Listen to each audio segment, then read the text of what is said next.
Couldn't you at least wear something appropriate? My brother Derek's wife, Caitlin, said it loud enough for the whole reception hall to hear.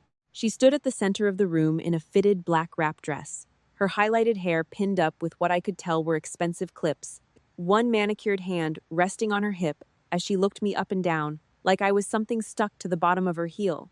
My Air Force dress uniform, service coat, silver captain's bars on my shoulders, ribbons above my left breast pocket.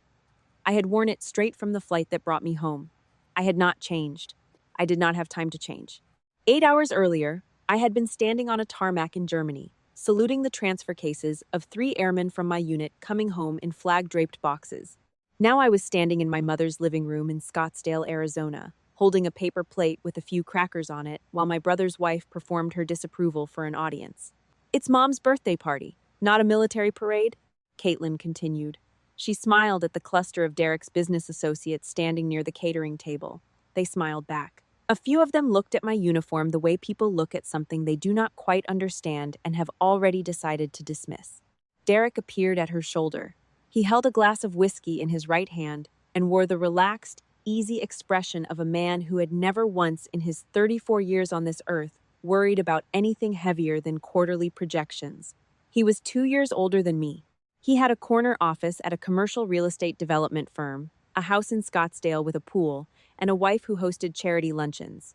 He tilted his head at me the way he used to when we were kids, and I brought home a good report card. Like he was mildly baffled and faintly annoyed. "Lex," he said, using the name he had called me since we were children. "She's just saying you could have changed first. It's not a big deal. Mom's guests aren't exactly used to all the," he gestured at me vaguely, "the whole military look. The whole military look." Behind them, I could see my mother moving through the room. She wore a pale blue dress and the strand of pearls Derek had bought her for Christmas. She caught my eye for exactly 1 second, then looked away and resumed talking to the woman next to her. She did not come over. She did not introduce me to anyone. Last month, when I called to tell her I would be coming home for her 60th birthday, the first thing she said was, "Will you be in your uniform?" When I said probably yes, coming straight from duty, she was quiet for a moment and then said, "Just try not to make it a whole thing, Alexandra." Before I walk you through what happened in that room over the next 2 hours, I need to tell you something, because otherwise, none of it makes sense. Hit that like button and subscribe to this channel, because what Derek's firm had no idea was coming is the kind of thing that does not happen twice. My name is Alexandra Mercer. I am 28 years old. I am a captain in the United States Air Force, and for the past 14 months, I have been serving as a forward intelligence officer embedded with a joint operations task force in Europe. I am not supposed to talk about most of what I do. What I can tell you is that it is not supply trucks. It is not warehouse inventory. When my father got sick 3 years ago, stage 3 kidney disease, dialysis 3 times a week, mounting bills that his retirement income could not cover, I did what needed to be done. I set up an automatic transfer from my base pay into my parents' joint account. Every month, without fail, without complaint, without anyone asking me to stop, Derek made more money than I did. Derek had a wife with a trust fund. Derek sent a flower arrangement when Dad was hospitalized and called it even. I signed forms in a base housing unit in Italy while my father's kidneys failed on the other side of the world. He passed 7 months ago. I made it home for the funeral. I wore my uniform then too, and Caitlin had said something that day as well. Something about how it seemed like I was trying to make the day about myself. I did not respond then either. Some hills are not worth dying on. Other hills are. I set my paper plate down on the nearest surface and walked toward the window. The Scottsdale night outside was warm and orange, the sky the color of a fading ember. The city spread out below the hillside neighborhood in a grid of lights. I stood with my hands clasped behind my back and watched it and breathed and did what I had trained myself to do in the field: assess, wait, hold position. Across the room, I heard Caitlin tell someone that Derek's firm was on the verge of closing the largest land acquisition deal in the company's history, a federal contract. Joint use development on military-adjacent property in the Southwest Corridor. $340 million, the deal that would make Derek a full partner. I already knew about the deal. I had known for 6 weeks. Because the Federal Coordinating Office that had to sign off on the joint use designation happened to fall under the jurisdiction of the Regional Defense Liaison Body I reported to. And the officer who chaired that body happened to be my direct commanding officer. And 3 weeks ago, my CO had forwarded me the proposal because the firm's name was Mercer Holt Development, and he wanted to make sure there was no conflict of interest on my end before the review proceeded. I had read the proposal on my laptop in a hotel room in Stuttgart. I had drafted a 3-sentence response to my CO. No conflict. The review should proceed on its own merits. I will recuse myself from any advisory role. That was the right thing to do. That was what the uniform on my back meant to me. I was still standing at the window when I heard the heavy footsteps behind me. Not Derek's. Too deliberate. I turned. A man in his late 60s was crossing the room in my direction. He moved with the particular kind of economy that you only develop after years of being in places where moving wrong can cost you your life. He was my mother's neighbor, a retired Army Master Sergeant named Gerald Pruitt. I had met him once, briefly, at my father's funeral. He wore a sport coat over a button-down shirt, and pinned to his lapel was a small gold infantry pin, so worn the relief was almost smooth. He had earned it. He stopped about 4 feet away from me. He looked at my uniform the way Master Sergeant Pruitt would look at a uniform. He started at the ribbons. He read them the way you read a book you already know well, his eyes tracking each one with the slow precision of a man doing math in his head. His gaze moved upward. It reached my shoulders. It stopped. The silver bars of a captain are not the most imposing insignia in the United States military, but Gerald Pruitt's eyes did not stop at the bars. They moved 1 inch inward, to the small device pinned just above them. A specific qualification badge. The kind that is not given. The kind that is earned in very particular circumstances. His jaw tightened. A long breath moved through his nose. He looked at me differently after that, not at my rank. At me. "Where?" he said. It was 1 word. He did not need more. 14 months, I said. Joint Task Force. Eastern Corridor. He nodded once, slow and full. The kind of nod that carries the weight of things neither of you will say out loud in a room full of civilians. He did not ask me anything else. He understood already.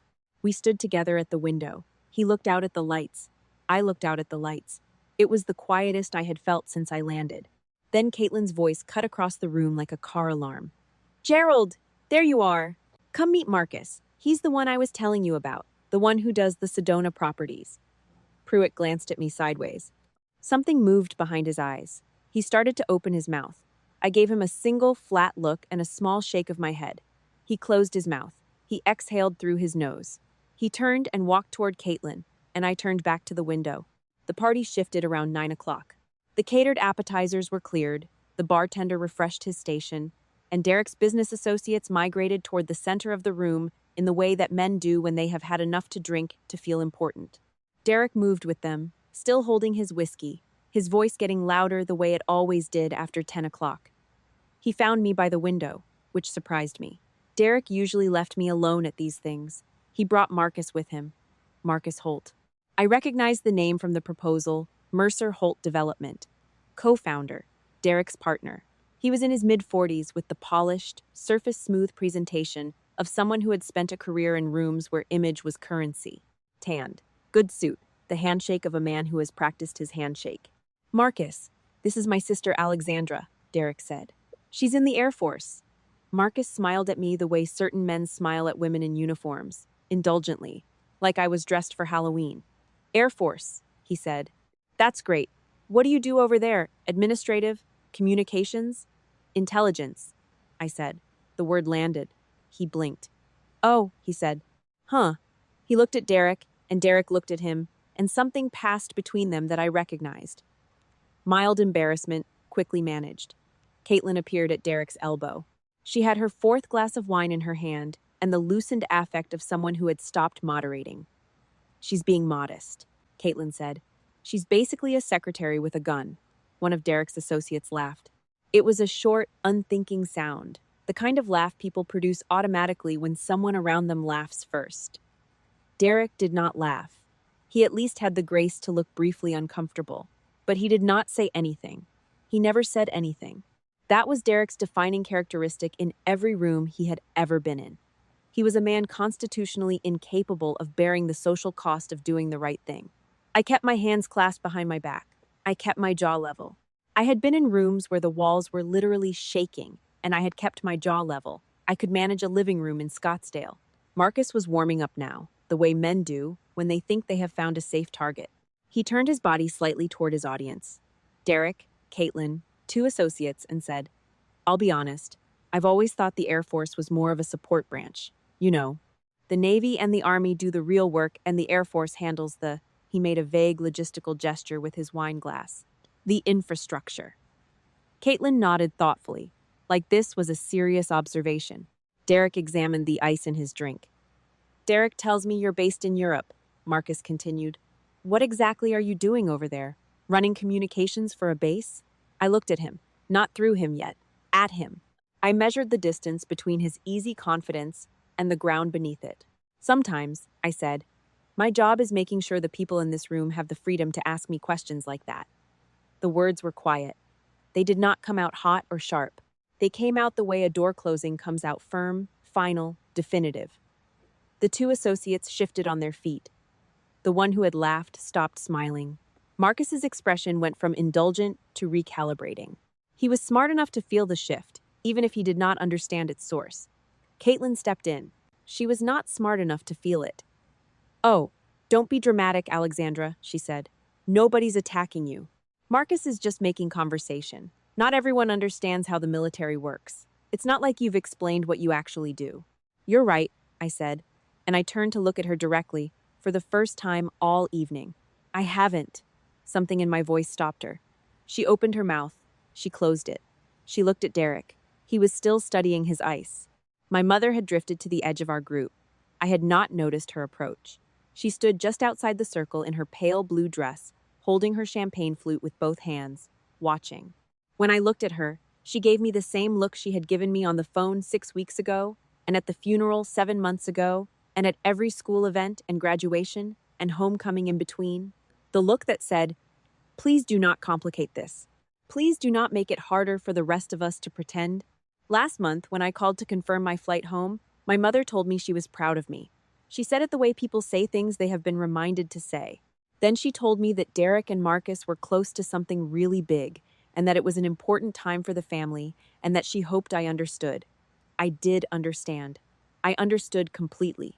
I reached into the interior pocket of my service coat. My hand found the slim, encrypted device my unit had issued me, not a personal phone, a work device. I had received a message on it 3 hours ago, while I was still in the air. From my CO, routine update on the Mercer-Holt file. The federal coordinating review had been completed. A preliminary recommendation had been drafted. The final sign-off was procedurally routed through one office, my CO's office, where I served as his senior forward intelligence advisor. I had recused myself from the advisory role. But recusal does not make you invisible. It does not make the people in the room forget that you exist. My CO knew I was home this week. He had called it a coincidence. He had said it with the particular dry tone he used when things were not coincidences. I put the device back in my pocket. I looked at Marcus. He had recovered his composure. He was back to performing. "Look," he said, the word coded in the deliberate reasonableness of a man who charges by the hour. "I respect the service. I do. My uncle was in the Marines.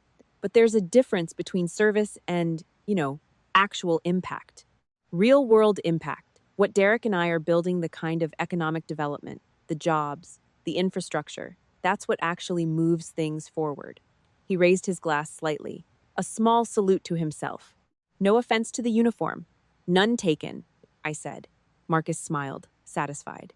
He turned to say something to Derek. I let the silence hold for exactly 3 seconds. Then I straightened. Not dramatically, not for show. Just the natural movement of a person who has been holding a position and is now done holding it. My spine pulled straight. My shoulders settled. The silver bars caught the light from the overhead fixture, and next to them, the qualification badge that Gerald Pruitt had recognized from 4 feet away in a crowded room.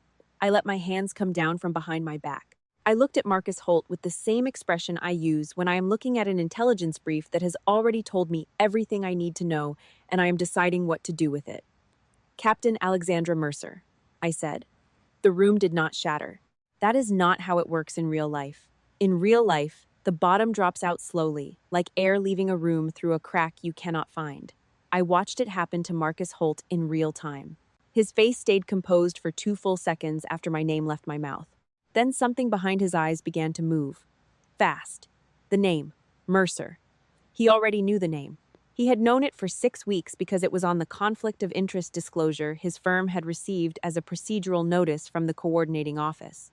The disclosure had said, Captain Alexandra Mercer has recused herself from advisory involvement in this matter. It had not said what her role was. It had not needed to. The coordinating office that issued the disclosure was not a general communications hub. You only received paperwork from that office if your project had entered a specific tier of federal review, a tier that required sign-off from people who held specific clearances. People whose job descriptions did not include administrative work or running communications for a base. His wine glass tilted. He caught it. His fingers tightened around the stem. He was recalculating. I could see it. He was running backward through every word he had said in the last 15 minutes, and the calculation was not going well for him. The Mercer on the disclosure, he said. It was not a question. It came out flat and airless. Recusal notice? I said. 6 weeks ago. He set his glass down on the nearest surface without looking for it. It landed wrong, tilting, and Derek caught it reflexively. Derek looked at Marcus. He looked at the glass. He looked at me. The blood was starting to leave his face. He was slower than Marcus. He was always slower, but he was getting there. Wait, Derek said. His voice had a new quality in it, something hollow. The Federal Coordinating Review. That's the person who signs off on that is my commanding officer, I said, whose senior forward intelligence advisor, until I recused myself, was me. The silence that followed was the loudest thing in the room. Across the party, people continued talking. Glasses clinked. Someone laughed at something near the kitchen, but in our circle, the air stopped moving. Marcus's composure did not break the way Ethan's had in the story I grew up reading about. That is for movies. In real life, composure breaks quietly. It is a stillness that should be movement. It is a breath that is half a second too late. His jaw was working like he was chewing through something very tough. He looked at Derek. Derek looked at the floor. I recused myself, I said, because that was the right thing to do. Because what I do and what I am means something to me. Not because of the uniform, because of what the uniform costs. Because of what it costs every single person who earns the right to wear it. I turned to look at my mother. She had stopped holding her champagne flute with both hands. She was holding it with one now, and the other hand was pressed flat against the base of her throat. She was looking at me the way she used to look at me when I was small and I had done something that surprised her. Not good surprise, not bad surprise. Just the blank surprise of someone encountering a version of a thing they thought they knew. I sent money home for 2 years while Dad was sick, I said, and I said it to her, not to the room. I signed the transfer authorizations from a base in Italy, from a hotel in Stuttgart, from a staging area in Eastern Europe where the Wi-Fi was 1 bar and the temperature was 12 degrees. I never asked for credit. I never asked you to tell anyone. I asked for one thing. She knew what it was. We both knew what it was.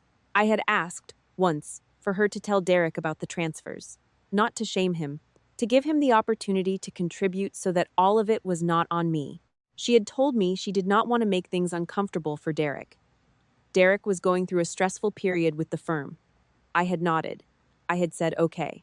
I had hung up the phone and driven to the base and signed the next transfer authorization. My mother closed her eyes.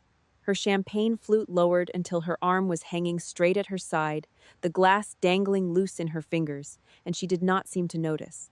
Caitlin, who had been silent for longer than I had ever witnessed, finally found her voice.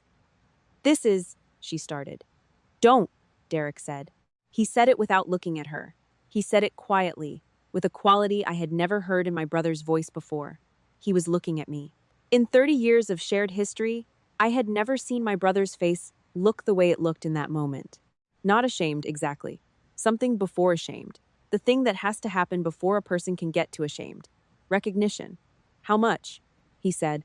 Total. The transfers. I told him the number. He closed his eyes. One of his associates quietly found somewhere else to be. The other followed. Marcus Holt picked up his wine glass from where Derek had set it and held it with both hands and said nothing. His deal. His partnership. His $340 million. It existed in a corridor I could not touch and had chosen not to touch. The recusal was real. The ethics were real. But he did not know that for certain, and he would not know it for certain until the review was complete, and the review was not complete yet. That was not a threat. I made no threat. I did not need to. Gerald Pruitt appeared at the edge of the circle. I did not know how long he had been there. He was not moving toward the group. He was just standing at the perimeter, his hands at his sides, his old eyes steady. He looked at me the way he had looked at me by the window. He waited. When my gaze found his, he did not say anything. He straightened his posture. It was a slow movement, deliberate, the kind that costs something in a man his age with his knees, and he made it anyway. He squared his shoulders. His right arm came up, clean, precise. 2 fingers at his brow, a salute that had not changed since the day he first learned it on black asphalt 40 years ago. The room did not stop. Nobody but me and him noticed. I brought my right hand up and returned it, held it, released it. For the first time since I stepped off the plane, the pressure behind my sternum let go. Not because I had won anything, not because anyone in the room had said the right thing, because one person had looked at what I carried and seen it clearly, and had offered the only acknowledgement that actually means anything in the world I live in, the acknowledgement of someone who knows what it costs.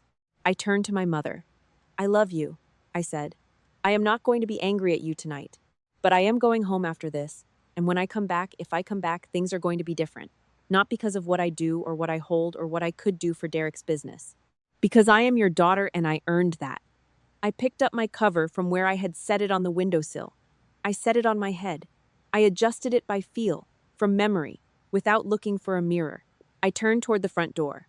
I heard Derek behind me. His footsteps were fast, catching up. He reached me in the foyer, put his hand on my arm, not grabbing, touching. He was my brother. I stopped. "I didn't know," he said. "The money." "You didn't ask," I said. "There's a difference." He took that. He held it. He nodded once, his jaw tight, his eyes doing something I had not seen them do since our father's funeral. Since before that, maybe. Since we were children. "I'm going to fix it," he said. "The money, whatever the number is, that's between you and your conscience," I said. "It was never about the money, Derek." He looked at the front door. He looked at my uniform. He looked at the silver bars on my shoulders that he had never once, in 28 years, asked to understand. "What is it about?" he said. "Service," I said. "It's about service." I left him standing in the foyer. The night air outside was warm and smelled like desert sage and somebody's barbecue from down the street. My rental car was a silver sedan, nothing impressive, half covered in the fine, pale dust of the Arizona highways. I pulled open the door and got in and sat for a moment with my hands in my lap. My phone vibrated. A text from a number I recognized, my CO's aide. "Quick heads up. Review concluded this afternoon. Coordinating sign-off finalized. The Mercer-Holt file cleared. No issues." I read it twice. The deal had gone through. Derek's partnership. The $340 million. It had been reviewed cleanly, fairly, by people with no reason to do otherwise, and it had cleared. My recusal had held. I set the phone on the passenger seat. Outside, through the windshield, the lights of Scottsdale spread out toward the dark mountains in the distance. I started the car. The engine was quiet and efficient, and nothing like the armored vehicles I had ridden in across Eastern European staging grounds, but it was mine for the night, and it moved when I asked it to. I pulled out of the driveway. I did not turn on the radio. I drove in silence, and in the silence I was back on that tarmac in Germany, and the flag-draped cases were being moved with care, and I was holding a salute until my arm ached. And the faces of the people in that Scottsdale living room faded the way faces always fade when you put distance between yourself and things that were never built to last. The uniform costs something that cannot be repaid in credit or apologies or belated recognition. The people who know what it costs do not need to be in your family. They find you anyway. In parking lots and gravesides and living rooms at the edge of a circle where no one else is paying attention, they find you, and they salute. If you have ever given everything for people who only noticed when it became useful to them, leave a comment below. You are not alone. And if you believe that real honor is always recognized eventually by someone who earned the right to see it, hit like and subscribe to this channel, because there is more where this came from.